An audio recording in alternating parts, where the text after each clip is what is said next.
Everyone, আজকে আমি তোমাদের সাথে শেয়ার করব হচ্ছে বাবানের একটা খাবার, মানে ওকে এখন মিড মর্নিংয়ে যে খাবারটা দেবো সেই খাবারটা। তো চলো ভিডিওটা দেখতে থাকো। তো আমি এখানে আপেলটাকে জলে ভালো করে সেদ্ধ করে নিয়েছি, দিয়ে এবার এটাকে ভালো করে ম্যাশ করে নেব ছাঁকনির মাধ্যমে। আর এখানে সুজিটাকে সেদ্ধ করে নিচ্ছি। এই ছাঁকনিটার সাহায্যে আমি কিন্তু আপেলটাকে ভালো করে ম্যাশ করে নেবো। ও গোটা খাবার খেতে পারে, বাট এই জিনিসটা না একটু পেস্ট করে হলে, একদম পিউরি টাইপস হলে মানে ভালো লাগে দেখতে আর কি।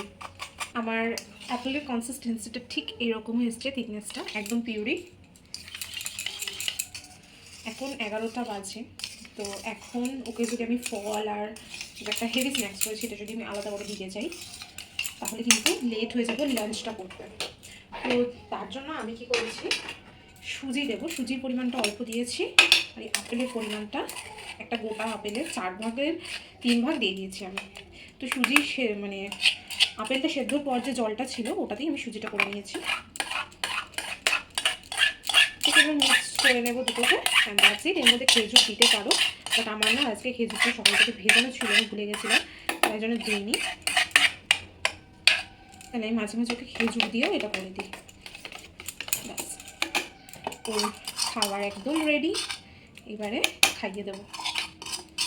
এখন তো শীতকাল, একটু উষ্ণ গরম গরম করে খাইয়ে দিই।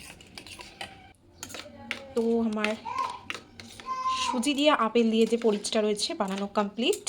এবার এটা বাবানকে খাইয়ে দেবো।